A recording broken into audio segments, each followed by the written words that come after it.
안녕하세요. 김용갑의 경제부동산입니다. 구독과 좋아요, 알림 부탁드립니다.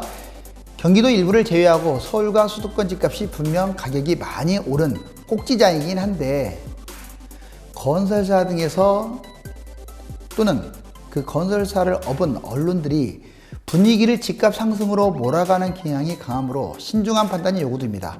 금리 인하는 분명 집값에 긍정적인 시그널을 주지만 그만큼 경제 상황이 좋지 않다는 뜻으로도 해석해야 합니다. 혼란스러운 부동산 시황을 속 시원하게 뚫어드리겠으니까 방송을 끝까지 보시다가 여러분들 아주 좋은 내용들을 잘 참조하시기 바랍니다. 달러는 하락, 금과 은은 상승, 글로벌 증시와 코스피는 하락세를 면치 못하고 있습니다. 앞으로 6개월간 집값 또 폭등? 서울 부동산 폭망하는 이유 6가지. 자, 과연 앞으로 6개월 동안 전문가들 계속 집값 오른다고 지금 얘기하는데 오를까요? 혼돈의 부동산 시장 무엇으로 보이나요? 여러분들 이게 뭘로 보이나요? 네, 맞았습니다. 찻잔입니다. 하얀 찻잔이죠? 네? 마주보는 얼굴이라고요? 네, 그것도 맞습니다. 이렇게 한 사람, 두 사람, 눈, 코. 자, 그러면 이게 착시 현상도 들 수 있고 두 가지로 보여지는데 바로 지금 부동산 시장이 그렇다는 거예요. 자, 올라가는 게 맞느냐, 떨어지는 게 맞느냐. 일단 집값 상승 근거 6가지. 첫 번째, 자, 집값 상승 근거로 과연 어떤 주장을 펼치느냐. 토지보상금 등 유동자금이 넘쳐난다. 지금 1200조까지 지금 남아돈다고 하죠. 물론 그 돈이 대부분 해외 쪽으로 많이 빠져나가고 있습니다. 두 번째, 금리 인하가 부동산 불쏘시개 역할을 할 거다. 틀린 말 아니에요. 금리 인하는 부동산 집값 상승에 긍정적인 영향을 주는 것은 맞습니다. 세 번째, 공급 부족으로 상승이 지속된다. 서울은 영원히 공급 부족이죠. 서울은. 냉정하게 말하면 경기도는 지금 공급 부족 아니에요. 서울도 단기적으로 보면 입주 물량이 많습니다. 네 번째, 총선으로 정부 정책이 오락가락 상승을 부채질한다. 맞습니다. 지금 집값이 이렇게 다시 하반기 때 뛰게 된 것은 정부의 공이라고 할까요? 아무튼 정부의 안이함, 무능함이 가장 큽니다. 다섯 번째, 부동산 심리지표가 상승 반등하고 있다. 맞습니다. 지금 부동산 심리지표가 하반기에 들어서면서 계속 지금 올라가고 있어요. 전문가들의 상승 전망이 60% 이상이다. 실질적으로요, 전문가들이 올 봄만 해도 집값이 하락할 것이다가 70~80%가 넘었어요. 근데 지금은 거꾸로 됐어요. 토지 보상금 등 유동자금이 넘쳐난다부터 전문가들 이렇게 해서 총 6가지 집값 상승 근거를 지금 제가 제시했는데, 자, 이것도 무시할 수는 없어요. 다만 제가 우려하는 것은 이건 결코 폭등이 오지 않고 앞으로 3, 4년, 5년 이렇게 올라가지 않을 가능성이 높다는 거예요. 올라가봤자 잠깐이고 상승해봤자 조금이고. 그런데 만약 반대 현황이 돌아온다면 폭락입니다. 폭락.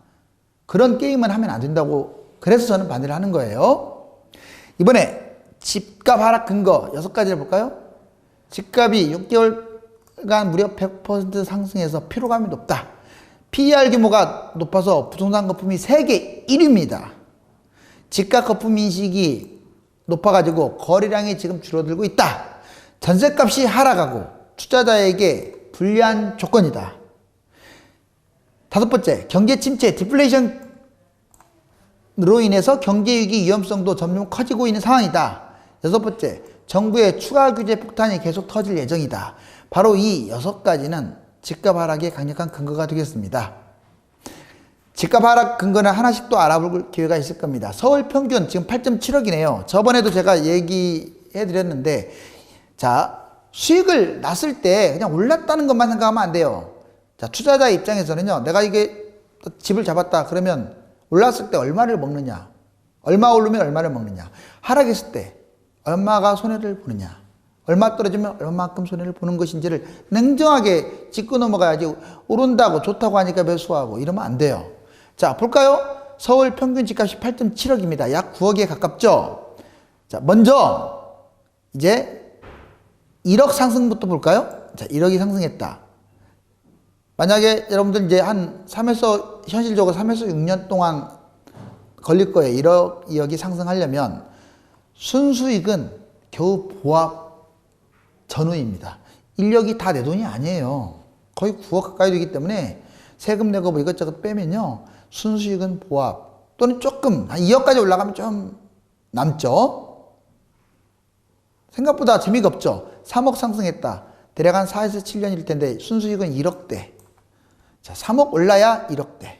그 다음에 4억 상승은 5, 8년 지난 후가 가능성이 높은데 순수익은 2억. 어떻습니까?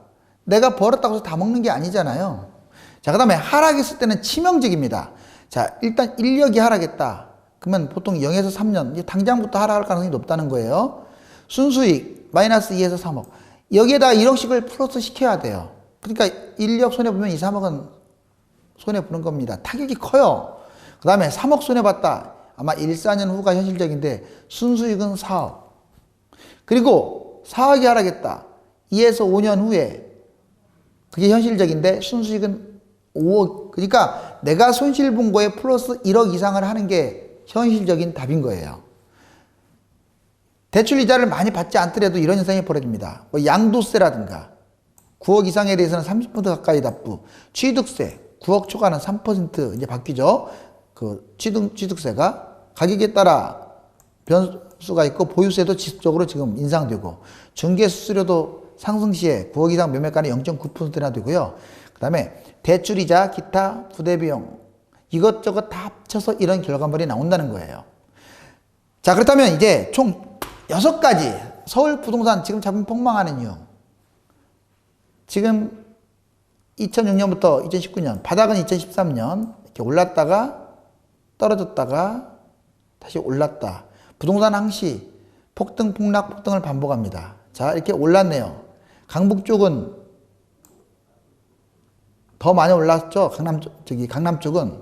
자, 요 오른쪽 보서 해석을 해보면 여기 서울 6년간 평균 집값이 4.4억에서 8.8억으로 100% 이상 상승했습니다. 강북권 보니까 파란색이죠. 3.5억에서 6.08억. 역시 100% 상승. 거의 더블 떴죠. 강남권 위에 노란색입니다. 강남권 6년간 4.7억에서 9.45억 100% 상승. 4, 5년 동안 상승했어요. 실질적으로. 그리고 3, 5년 하락 사이클이 형성됩니다. 자, 2019년부터 대세 하락일 가능성이 커요. 왜? 이미 이제 5년 이상 폭등을 했기 때문에. 실질적으로 올해부터는 대세 하락으로 보여졌어요. 하반기 때 지금 반등한 거 가지고 지금 상승장의 연장선이라고 할 수는 없는 것 같아요. 5년간 최장 상승하였으며 상승폭이 100% 오르면 자, 지금 오르면 소폭 오르고 내리면 폭락하는 그런 위험한 장세다. 이거 보니까 해석이 완벽하게 되죠. 두 번째, PR 규모가 높아서 부동산 거품이 세계 1위다. 자, 이거 그냥 겁주려고 하는 말이 아닙니다. 왼쪽 보니까 집값 지표 위로 갈수록 올라갔고, 자, 선진국 주요 도시들입니다. 이 파란 게 한국의 서울입니다. 정말 거품값이 단연 최고네요. 자, 스톡홀름, 밴쿠버, 바르셀로나, 시드니, 베를린, 토론토, 두바이, 디트로이트. 자, 지금 다른 나라 유명한 도시들을 다 제꼈어요. 왼쪽, 오른쪽 볼까요? 선진국과 OECD 주요 도시 상승률이 사실상 서울이 세계 1위다. 집값 거품이 심한 런던, 시드니, 토론토, 밴쿠버 집값 높은 도시로 유명하죠. 국민 소득 대비 서울이 가장 높다. 한국감정원 시세가 현 정권의 부동산 상승이 적은 것처럼 조작하고 있다. 뭐 조작까지는 모르겠는데 아무튼 한국감정원 시세가요. 현 정권의 입맛에 딱 맞게끔 만들어져 있어요. 그렇게 뛰었음에도 불구하고 부동산 114나 KB 시세하고 비교했을 때 너무 낮아요. 글로벌 집값 크게 하락 중이고요. 디플레이션 심각한데 부동산만 나홀로 뛰고 있다. 지금 글로벌 집값은 2019년 들어서 추락하고 있습니다. 우리나라 주가, 글로벌 주가도 추락 중인데 우리나라 집값만 뛰고 있다는 게 안 좋다는 거예요. 주가 PIR 규모는요. 금융위기 수준이에요. 지금. 그런데 금융위기 수준인 1000밖에 안 되는 거나 마찬가지예요. 2000이지만. 그런데 부동산은 주가에 3배 거품이 있다. 셋째, 집값 거품 인식이 강해서 거래량이 크게 줄고 있다. 2018년이고 2019년입니다. 2018년 때 정점을 찍었어요. 거래량 엄청 많죠. 자, 10월, 11월 9.13 대책 이후 꺾여가지고 정말 끔찍한 거래량입니다. 이 지금 밑으로는 거래량이 심각한 거예요. 자, 조금 올라온 듯 하다가 다시 떨어졌고, 자, 지금 7월 달이에요. 자, 7, 8, 9 계속 지금 오히려 하반기로 들어와서는 거래량이 지금 말도 못할 정도로 줄어들고 있습니다. 서울 거래량이 2018년 9월 정점을 찍고 계속 추락 중이다. 2019년 1월 이후에 거래량 패턴을 보면 전형적인 대세 하락 국면입니다. 그러니까 여기서 잠깐 반등했다고 하더라도 전체적으로는 대세 하락 국면이 맞다. 하반기 거래량이 살아나가 9월 이후 급감하며 지금 심각한 상황이다. 지방 원정 강남 투자자가 늘고 있어요. 그 말은 강남 거주자가 매도했다는 뜻인데 강남을 잘 아는 강남 사람이 매도하고 강남을 모르는 지방 사람들이 매수했다는 것은요. 집값이 상투를 지금 찍고 있다는 것을 보여주는 반증이니까 집값 하락의 징후입니다. 여기 보시면 지금 2003년부터 2019년까지 정말 이걸 꼭 따진다면 이제 2005년까지 자를 수 있고요. 그리고 2009년까지 자를 수 있고요. 2013년까지 자를 수 있고 그 다음 2018년까지 자를 수 있습니다. 왜 그러냐? 자, 위에 시세 보세요. 지금 보면 떨어졌죠? 자, 그리고 전반적으로 이렇게 올랐죠? 그 다음에 떨어졌죠? 전반적으로 이렇게 올랐습니다.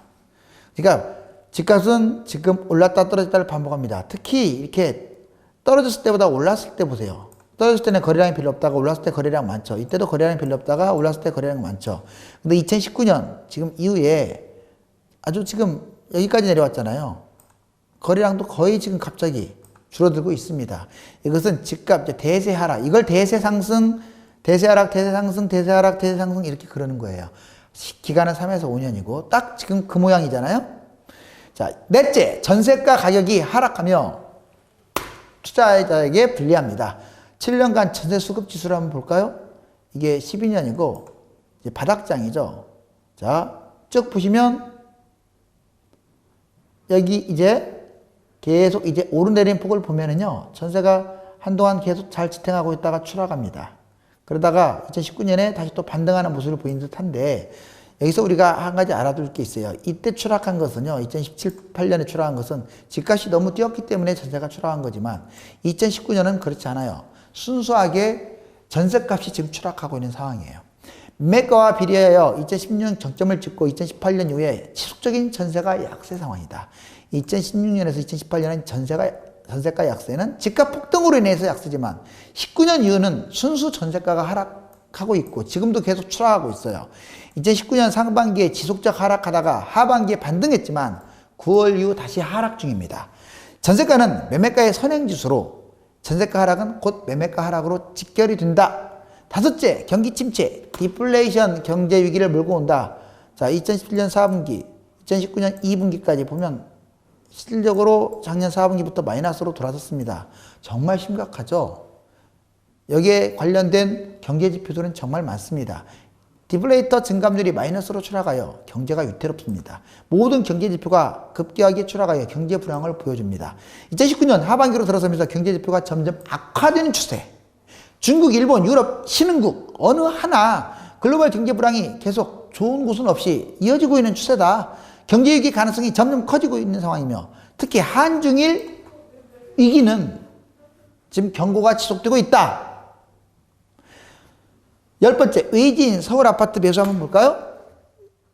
일단 외지인 서울 아파트 2018년 상당히 높았다가 11월 9일 쌈대책 이후에 줄었다가 다시 300건까지 추락했던 것이 1700건까지 늘어났어요.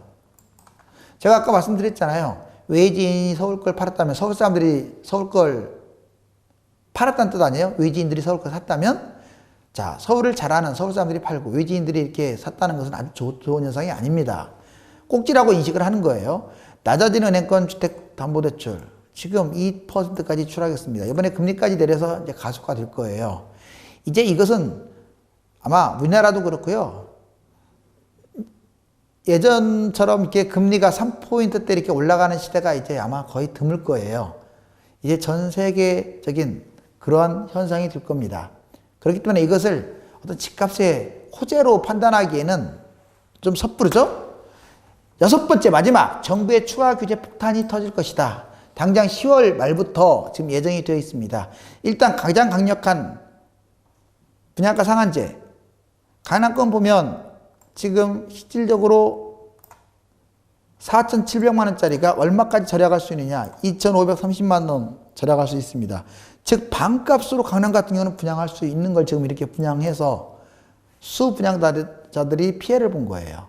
자, 이걸 당연히 해야죠. 왜 안 합니까? 자, 그 다음에 비강남권도 마찬가지예요. 거의 반값. 잘해야 뭐 60% 아닙니까? 자, 당연히 타격이 크겠죠. 이렇게 되면 누가 재건축 기대주 살려고 안 해요. 그러면 재건축 기대주 빠지면서 강남 아파트 빠지면서 서울 빠지고 경기도 빠지는 거예요. 분양가 상한제 10월 말 이후에 시행을 기점으로 부동산 하락으로 할 것을 전망합니다. 다만 변수는 있어요. 자, 정부의 여기 의지가 관건이에요. 정부가 또 의도적으로 집값 띄운 부분도 있다고 제가 말씀드렸잖아요. 또 그런 행태를 보인다. 그러면 또 어떻게 집값이 변할지는 모릅니다.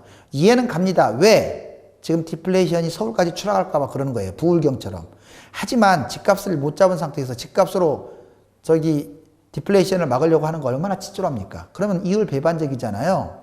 집값 찾겠다고 큰 소리 쳐놓고 2배, 3배 이상 폭등시켜놓고 채권 입찰제와 재건축 40년 연한 강화 카드도 지금 준비 중이에요. 채권 입찰제, 재건축 연한. 그리고 더 강력한 건 재건축, 재개발 의무 임대 비율을 강화하는 겁니다. 주택거래 허가제, 토지 공개념까지 시행될 수도 있어요. 집값이 더 올라가게 되면. 전방위 대출 규제로 상승 약화. 즉 지금 한두 달 뛰는 게 중요한 게 아니에요. 좀 뛴다 하면 거꾸로 정부는 이런 걸 때릴 거란 말이에요. 그렇게 되면 뭐 얼마 뛰면 뭐 하겠습니까? 작년장 나면 뭐 쫄딱 망하는 거죠. 단기 매수자는 겨울을 누려라. 이거 좀 의미가 있는 그래프예요. 보세요. 자, 작년 9.13 대책 2018년 11월 달 지금 보시면 자, 서울 파란색입니다. 지금 이게 0이에요. 0. 0 밑으로 계속 추락했죠. 이렇게 서울. 추락했고 이제 지금 6월 이후로 회복을 해서 이렇게 올라갔다가 다시 현재 이 상태예요. 0은 아직 넘지만 0.06%니까 이 정도로 추락한 거예요. 강남권 보세요. 이거 정말 무섭지 않나요? 완전 폭락하죠. 그러다가 다시 비슷하게 하다가 오히려 더 올라갔어요. 강남이. 그러다가 빠르게 지금 추락 중이라서 지금 현재 이 정도입니다. 아직 0 밑으로 떨어지지는 않았지만 이번 주 다음 주 지나면서 가파르게 아마 내려갈 것으로 보이는데 이것은 정부가 어떤 발표를 하냐에 따라 다르겠죠. 실질적으로 이제 6월 달까지가 지금 나와 있고 8월 이후에 실질적으로 올랐잖아요. 이거 보니까 서울. 그러다가 확 지금 10월 첫째 주, 둘째 주 0.06으로 지금 대폭 상승이 축소된 상황입니다. 여기서 이렇게 뛸까요? 금리 인하 했다고 해서 자, 상투장에 집을 잡는 사람의 특징을 가르쳐 드릴까요? 이 사람들의 특징은 멘탈이 약한 거예요. 그러면 어떤 현상이 벌어지냐? 바닥장에 팔아요. 신기해요. 꼭지장에 잡고 차라리 안 팔면 결국 올라가는데 이때 사가지고 불안해갖고 산 사람은요 꼭 바닥장에 팔아요. 그럼 망하는 겁니다. 정말로. 40% 폭락해서 파는 거니까. 그래서 조심해야 돼요. 특히 멘탈 약한 사람들은요 이 시점에서는 쳐다보지도 마세요. 어제 집을 산 사람들은 수확을 했습니다. 정말 여기 수확 그냥 알곡을 걷어들였네요. 맞잖아요? 지금 집을 산 사람들은 수확은커녕 찌꺼기 이삭을 줍습니다. 그것도 자기 논에서 잘 줬으면 좋은데 여기 보세요. 이삭을 줍다가 도둑으로 몰려 탕진합니다. 도둑으로 몰리면 잡혀가죠. 뭔 말이냐? 이삭을 줍으면 조금이라도 버니까 다행인데 폭락이라는 함정이 있잖아요. 그 폭락은 감옥에 가는 거잖아요. 제가 부동산 가격이 계속 하락한다고 말씀드리자 집값 폭락론자로만 저를 오인하시는데 2005년에서요 2007년까지 파상적으로 집값을 계속 제가 유도했고요 2012년에서 2017년까지도 계속 서울 중심으로 잡으라고 마구잡이로 추천했었습니다. 다만 2017년 이후에는요 유료 상담 위주로 추천, 무료 상담은 좀 기다리라고 많이 했던 것 같고요. 결론적으로 저는 집값이 폭등하면 사지 말라, 폭락하면 사라. 자, 이렇게 현실적이고 객관적인 추세로 제가 전달해야 된다는 걸 잊지 마시기 바랍니다. 하지만 지금은 누가 뭐래도 상투장이므로 매수에 신중해야 하고 금과 은, 달러를 매수했는데 왠지 불안하다 하시는 분들은요 자기가 본전이 회복됐다면 좀 매도하고 심신을 가라앉힌 다음에 재투자하셔도 됩니다. 물론 손실이 너무 크다면 끌고 가세요. 뭐로 팝니까? 다음 시간에 뵙겠습니다. 감사합니다.